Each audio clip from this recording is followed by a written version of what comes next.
gente vai falar sobre o tema que é o extravio de bagagem. Quando todo mundo viaja, às vezes ocorre algo desagradável que é ao acabar, terminar sua viagem, perder uma mala ou a bagagem, né? Isso aí gera muito transtorno. Então, o que ocorre? A gente vai falar basicamente em voos nacionais e internacionais, e na parte que compete aos voos nacionais se aplica também às viagens de rodoviária, ônibus, estação de trem. Então, a gente poderia começar falando do que é preciso para, no momento que a pessoa constata o extravio dessa bagagem, quais são os procedimentos que ela tem que tomar para poder ou recuperar essa bagagem ou, se for o caso, ser Sim, ressarcida, né? isso. Aqui eu fiz umas anotações. O primeiro que a pessoa tem que fazer é o que eles chamam do RIB, né? Que é o registro de irregularidade de bagagem, ou seja, a pessoa constata no momento dela pegar sua bagagem no aeroporto, enfim, na estação de trem, rodoviária, a falta da bagagem, ela vai, no caso, fazer esse RIB, que eles chamam, que é, no caso de voos da companhia aérea, no balcão da companhia aérea, né? Ou em caso de ônibus na rodoviária, trem, estação de trem. Isso aí é o primeiro que a pessoa tem que fazer para ela, digamos assim, documentar esse extravio, não é? Depois, a gente teria que também levar em consideração que tem uns dias estabelecidos que é para a companhia aérea ou, enfim, ela devolver essa bagagem, ou seja, nos voos nacionais ela tem até 7 dias para ela poder devolver a bagagem extraviada e nos voos internacionais até 21 dias. Ou seja, se dentro desse período ela devolve a bagagem extraviada, por óbvio, desde que a bagagem se encontre sem aberta, algum dano, ela não vai responder civilmente pelo dano, né? Ela vai, ao devolver a bagagem, ela, a princípio, ela se exime da responsabilidade de indenizar. Eu só antes dessa questão do prazo, né, tu prosseguir, eu ainda recomendaria, assim, no caso de voos, né, a pessoa fazer uma reclamação da ANAC, né, Sim, que é a Agência Nacional de Aviação, e em caso de transporte terrestre na ANTT, que chama, Agência Nacional de Transporte Terrestre, seja ferroviário, seja rodoviário, e mas fazer essa reclamação na ANAC ainda já tem mais certa previsão, na NTT tem como fazer, mas não existe um lugar específico sim, ali para sim, é só mais. para isso, né, no caso de extravio de bagagem. Até porque em geral é mais difícil, né, de acontecer, assim, a gente vê mais assim esse extravio de bagagens nos casos de transporte aéreo, né? Claro, isso levando em consideração que a pessoa está indo, né, tá indo com a sua mala. Às vezes acontece, por exemplo, transporte terrestre também, de ser enviado só uma mala, ou só um produto. Então, mas no caso da pessoa estar viajando junto com a mala, né? Na verdade, eu ia falar e me passou no início aí o seguinte, que em voos nacionais, assim como as viagens de trem e de ônibus nacionais, elas são reguladas pelo Código de Defesa do Consumidor, né? Ou seja, ela tem o amparo, é uma relação de consumo, considerada uma relação de consumo. Isso. Então, daí a gente já parte pelo princípio que tem-se todos esses cuidados, mas também tem aquela questão da inversão do ônus da prova, né? Então, se a gente for ver, talvez, numa questão futura de uma indenização, que a pessoa, porventura, não tenha tido esses cuidados ali no atropelo, enfim, a pessoa fica nervosa, está com pressa, claro que isso aí é importante tomar esse cuidado, eu diria que é fundamental. Mas, por outro lado, por ser matéria de consumo, pode entender o julgador que ela, mesmo assim, ela possa ser indenizada em relação à inversão do ônus da prova, não é? Não, Então, é responsabilidade objetiva, no caso, né, por ser do sim, consumidor, né, que ela não sim, precisa sim, comprovar a culpa sim. da empresa. Também na questão do aí que a gente fala do momento que acontece o extravio de bagagem até o momento que a bagagem porventura seja devolvida ou no caso se não for devolvida vai haver indenização, é, existe a responsabilidade o dever do caso da companhia aérea ou de terrestre que for dela assistir a pessoa que teve essa bagagem extraviada com itens básicos que porventura estariam na mala. materiais de limpeza, de Higiene higiene, pessoal, enfim, né? roupas, enfim. Então isso aí também é de responsabilidade da companhia aérea ou enfim, de ônibus que seja, ela até assistir a pessoa nisso aí, né? Então tem essa questão aí que é Sim, porque a importante. pessoa acaba viajando e acaba não tendo acesso, né? Essas a roupa, né? A esses produtos de higiene pessoal, escova de dente, essas questões, então eles teriam que indenizar, né? De imediato, digamos assim, após um período, né? Que não tem acesso a essa mala. E aí, para voos domésticos, parece que tem o valor é mais ou menos 300 e poucos 300, reais. até tinha visto mais ou menos que é R$ 305, eu acho, o valor, o que na É, verdade, se for ver, é muito baixo, mas de qualquer maneira eles têm essa obrigação de custear isso aí, digamos assim, né? E também nessa questão que a gente está falando aqui do extravio de bagagem, a princípio, no momento que não é ressarcida, no melhor não é o termo ressarcida, que não é devolvida a bagagem íntegra, é, gera no primeiro momento que a gente chama de do dano moral, né? Da restituição do dano moral. E geralmente quando a gente fala em dano moral, as pessoas se perguntam, mas a pessoa que é leiga quer saber, tá, o que que eu vou realmente receber por esse dano moral? A gente sabe que o dano moral, por si só, ele é um pouco difícil de mensurar uma tabela, um valor específico, ou seja, é porque eu perdi uma mala, você é ressarcido em um valor X. Por ser matéria de consumo, o que que acontece? Os juizados especiais cíveis do Brasil, eles estipulam até 40 salários mínimos, via de regra, um valor, digamos, de uma condenação. Ou seja, se a pessoa ingressar no juizado especial cível, ela pode pleitear até o valor de 40 salários mínimos. Isso é o que a lei permite. Eu tive dando uma pesquisada, mais ou menos, em casos assim de extravio de bagagens. A média que eles aplicam nesse caso de dano moral varia entre 3.500, as que eu pesquisei, e até R$ 8.000. Essa é a média que eles aplicam segundo o caso, com as suas características concretas, não é? Então, é uma média, não quer dizer que a pessoa vai receber, mas é uma média da jurisprudência. O que é ser jurisprudência? Os casos que são julgados semelhantes ao extravio de bagagem. é que isso depende de uma série de fatores, né? Claro, Sim, pode, aquela questão que a gente já tratou no outro programa do dano moral, que aquele sistema bifásico, né? Que tem um valor geral e aí depois um valor para o caso específico, né? Daqui a pouco a pessoa está em viagem de trabalho, imagina um advogado em viagem de trabalho, está com um terno dentro da mala, aí vai para audiência como? Né? Então tu tem um prejuízo maior. Agora a pessoa que está lá, passeio, foi lá visitar, de repente foi visitar a família, ou deixar até ter roupa no lugar, ou é um domicílio que ele já possui. O dano dele foi um pouco menor, porque ele já tinha até a roupa, tinha, entende? Aí vai ver o caso a caso, né? Sim. Então essa é a questão, mas realmente é esse valor aí mais ou menos que eles dão. Claro, pode acontecer de não que fique entre isso, né? Essa é sim, uma sim. Sim, média é uma média. do que geralmente acontece. Pode ser menos, né? Acho difícil, mas pode ser menos. Mas pode ser bem mais, dependendo do prejuízo efetivo que a pessoa teve, né? Uma vez comprovado o real o prejuízo, né, que ela teve, o dano realmente. Também é interessante a gente falar da questão por exemplo, que se dentro desse prazo previsto, 7 dias em voos nacionais e 21 dias em voos internacionais, a mala é devolvida ao seu dono, por óbvio se extingue o direito da indenização por danos morais. Entretanto, isso não afasta a possibilidade do ressarcimento material, do dano material, porque o que acontece? Às vezes acontece a devolução da mala ou da bagagem que a pessoa perdeu, e essa bagagem se encontra danificada ou aberta, enfim.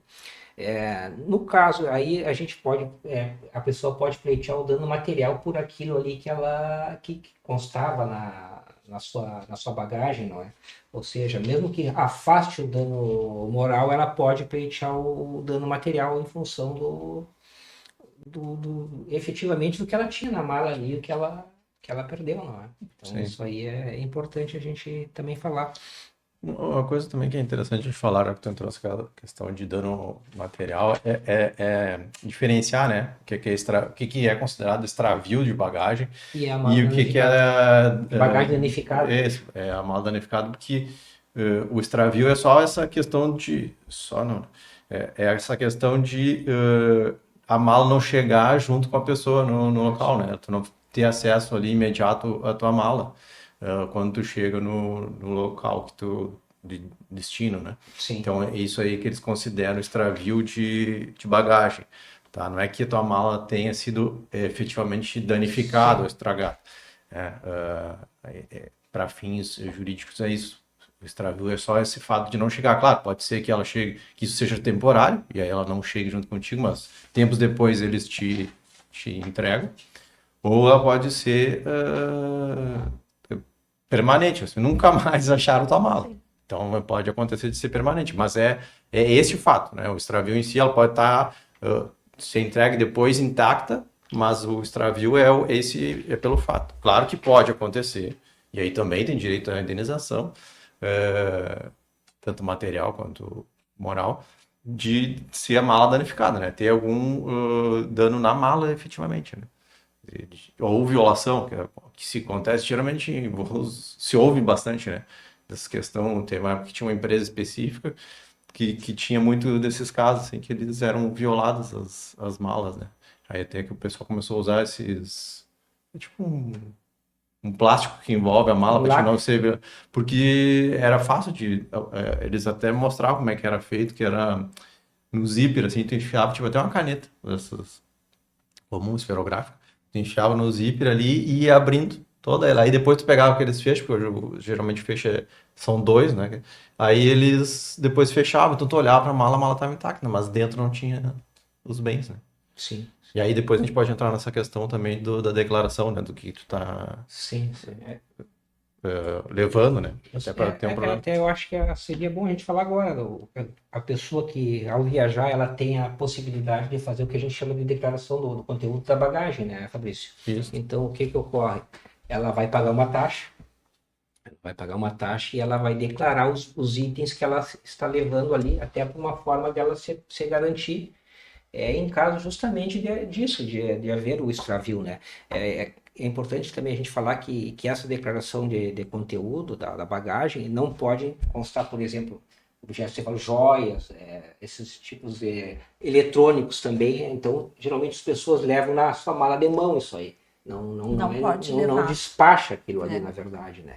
E nesse aspecto também é interessante, porque pode acontecer mesmo que a pessoa leve a sua bagagem de mão, que a gente chama que ela não despacha ao embarcar, não, ela, ao contrário, ela só entra com aquilo ali, porventura pode ser que determine que aquilo ali seja despachado. Então ela tem que ter esse cuidado e também ter todo ali, identificar bem. Isso eles falam muito dessa questão de identificar bem ali, botar nome, telefone, Até contato. em relação a isso, o Procon ele traz alguns cuidados, não que o fato vá a indenização a pessoa vai ter direito ao Sim, ressarcimento, não que isso mais para a própria pessoa, né? sim, Tomar alguns cuidados para sim, ou seja, não pode, no caso de uma discussão judicial, a companhia aérea não pode alegar, não, mas ela não tomou os não cuidados, tomou os não. cuidados. Não, isso é só para Para realmente mais realmente. prevenir um estresse maior, enfim, né? Até para localização.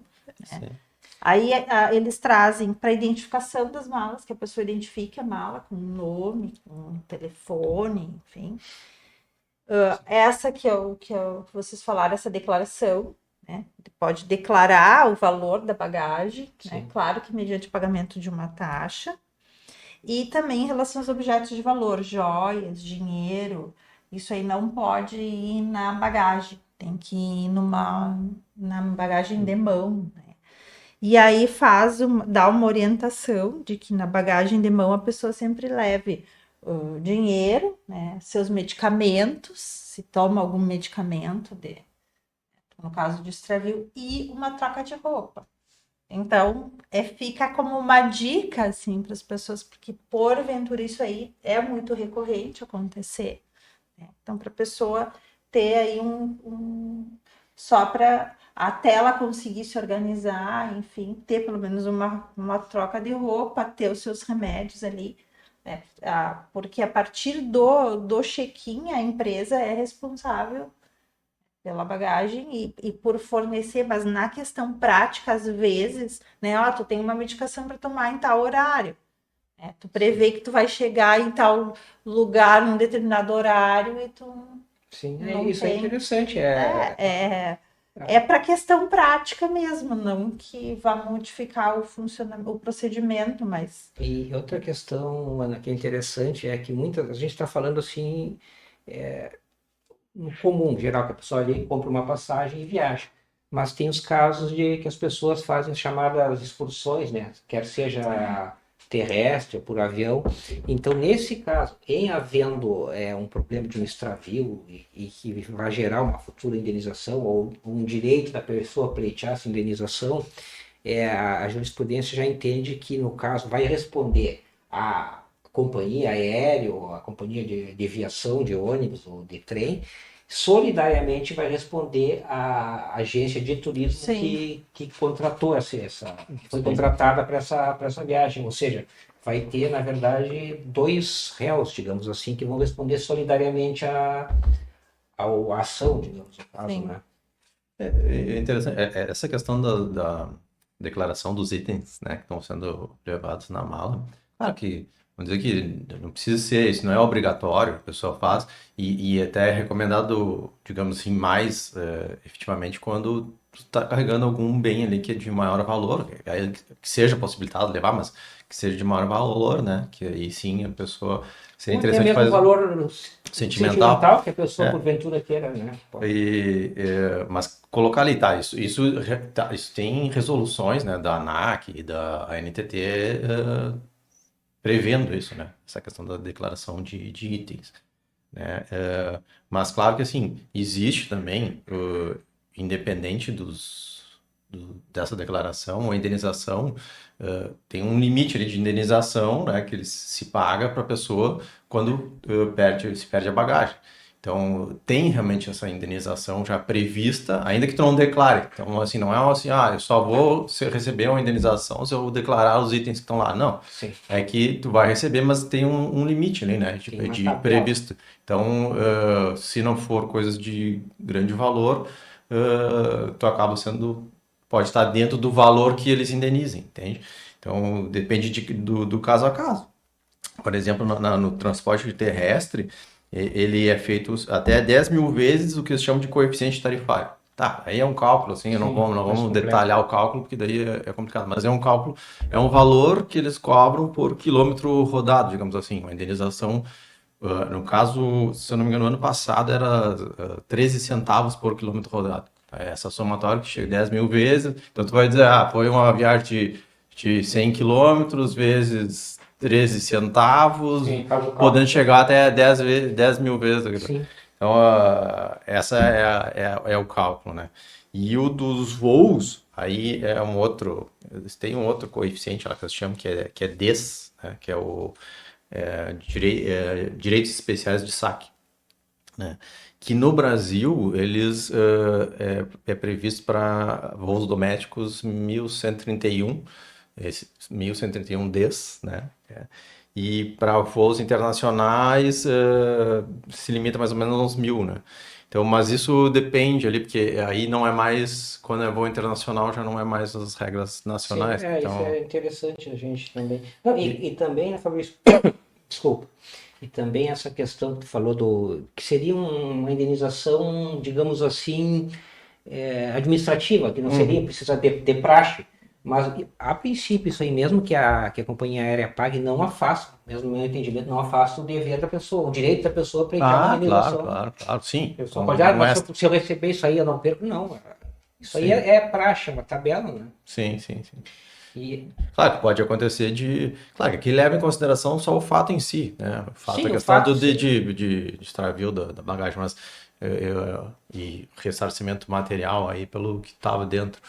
Mas pode acontecer de ter outras questões a serem indenizadas, né? Até dano moral, e aí esse prejuízo pode ser pleiteado judicialmente, né?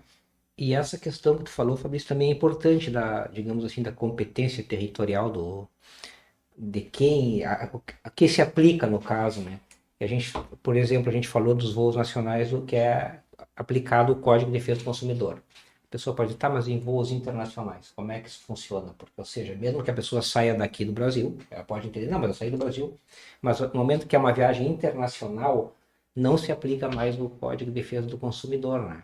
Ou seja, aí ela segue umas convenções internacionais, até tu tinha me falado, A né? Convenção de Varsóvia. Acho que bota Montreal também. É. Que é o que vai ser aplicado no caso do Mistravil, né? Sim, aí os valores já não são, em alguns, são diferentes, né? Assim, em alguns casos são diferentes, né?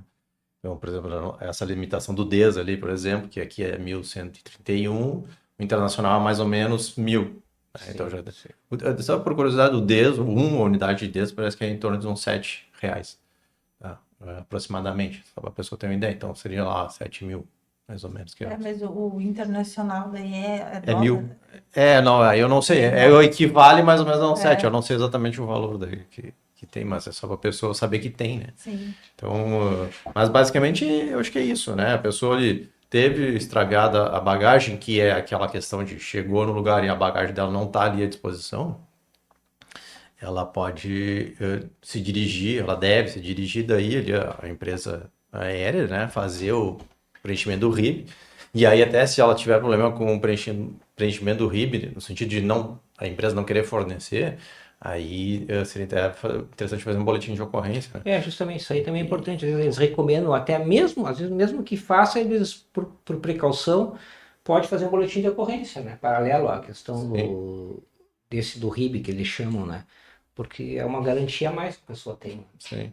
E aí é isso. Aí quando tem os valores altos ali, ou que fujam um pouco desses, mais ou menos esses valores que a gente está falando aqui de indenização, seria interessante fazer essa declaração, né? Com os itens ali que tem. Uma questão também que eu, dando uma pesquisada no tema, eu achei interessante que essas pessoas que viajam muito, digamos, representantes comerciais, executivos, enfim, que viajam muito, praticamente o escritório deles é a viagem, né? Eles investem em uma questão que também não é muito cara. Hoje em dia eles estão usando o GPS na bagagem. Então isso aí facilita um monte, possibilita o rastreio, no caso, direto, né? No próprio, hoje tem os sistemas que no próprio celular pode ser rastrear a bagagem. Então eu achei interessante isso, eles estão usando muito isso aí em caso, pessoas que já tiveram esse problema. É legal, é permitido, não há problema nenhum. Então aí vai saber onde é que está realmente, ó, se está num outro voo, enfim. Quem viaja mais está Quem mais viaja, propício a ter algum justamente, problema desse e daí. o custo-benefício não é E tão... claro, ainda que a pessoa seja indenizada, ainda que se consiga. Não, transtorno. É todo um transtorno que a pessoa tem que passar, né? E sair. Talvez a gente não tenha falado aqui, mas é interessante que a pessoa sempre guarde, por exemplo, o documento que comprova o despacho da mala, né? Que ali, tu vai despachar a mala, tu tem um comprovante que foi aquela mala despachada. Porque isso vai ser o principal documento para te depois, numa indenização, tu ser ressarcido, vai precisar daquele documento. Porque tu tem que provar. Não adianta tu dizer, eu fui viajar e tinha uma mala. Não, tem que provar, até porque vai estar ali quantas malas e tal. Então é interessante a pessoa guardar esses documentos. E a responsabilidade, inclusive nota fiscal, né? Se tiver, assim, por exemplo, eu tive que comprar roupa, né? Porque a mala não chegou, eu não tinha roupa para usar. Aí tu vai, todas as notas, bens, de repente, de higiene pessoal que precisou comprar, aí guarda a nota, sempre ter isso tudo registrado, né? Para poder, se em necessidade de fazer a cobrança judicial, tu ter tudo isso comprovado, porque não, como a gente diz, não basta eu dizer, ter passado pelo transtorno, eu viajei e tinha mal, não, tá, mas onde é que tá, que tu despachou, né, onde é que tá comprovado isso? Então é interessante a pessoa ter isso, né? Claro que em geral as companhias aéreas, elas já meio entram em contato com a pessoa, para te dar uma indenização, geralmente até eles oferecem milhas, né? Em vez de te dar em dinheiro, às vezes eles oferecem, te dou mais tantas milhas, né? Tantas 1.000 milhas, tá? Como indenização, mas aí, claro, vai de cada um, às vezes não é interessante, daqui a pouco a pessoa nem viaja muito, né? Viajou uma vez e deu problema e não tem interesse. É isso que tu falou, Fabrício, é importantíssimo, porque é justamente isso, né? A responsabilidade objetiva da companhia aérea, ou da companhia que for, inicia no momento do despacho da mala. A partir dali, ela tem sob a custódia dela, então ela é responsável por tudo que acontecer, né? Sim. Então isso é... Sim, de forma objetiva, né? Não adianta eu dizer, mas não foi culpa minha, é que no transporte terrestre, outra pessoa me bateu e daí deu problema no transporte. Não importa, aí tu paga e ela se ressarce da pessoa, né? De repente é realmente culpada. Mas para quem é o dono da mala, né, o passageiro, ele vai cobrar da empresa, né? É importante a gente ter em mente que eu acredito, eu até mesmo pelos valores que a gente falou, que um transtorno nunca vai ser reparado um transtorno, que às vezes pode ser um transtorno, digamos um exemplo, que a pessoa um pai vai para um casamento de uma filha, enfim, uma coisa, isso causa todo um transtorno que é imensurável. Mas de qualquer maneira a pessoa tem os meios, desde que tome essas precauções, de minimamente se proteger, né? E por incrível que pareça, a gente acha que é uma coisa que não é corriqueira. Mas acontece muito, né? Acontece muito. Então é interessante a pessoa ter esses cuidados aí, né, no despacho, enfim, na identificação da bagagem, toda essa questão, né, se quer fazer a declaração do conteúdo também é importante para, caso ocorra o problema, tomara que não ocorra, mas ela ter um mínimo de meios para tentar se ressarcir da melhor forma possível, né? Uhum. Eu não sei se você tem mais alguma coisa a acrescentar. Acho que assim, em linhas gerais, a gente abordou do tema, né? Sim.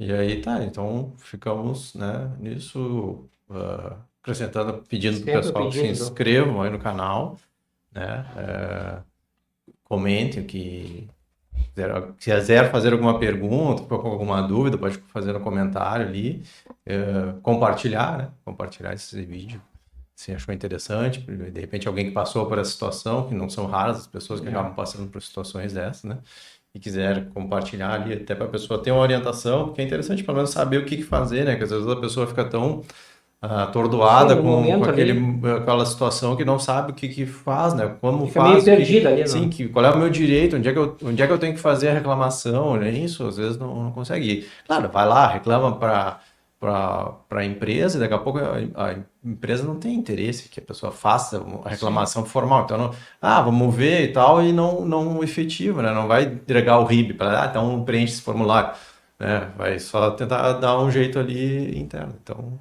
é interessante a pessoa também saber disso. É isso aí. Mas é isso. Então.